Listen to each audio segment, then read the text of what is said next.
Miss kita, Emma. Alam ko walang kapatawaran itong kasalanan na ginawa ko sa Emma. Pero maghihintay ako hanggang sa magkatapat mo ako, Emma. Hanggang sa magkaroon ka ng tiwala ulit sa akin, ibabalik ko yun. Pabuhay ang pamilya natin ulit.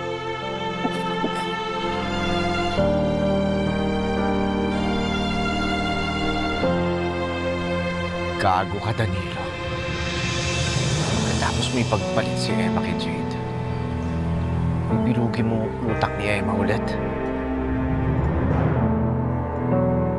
Emma, akala ko ba gusto mo lang bawiin si Mookie? Bakit ka makikipagbalikan sa tarantadong manlolokong yan?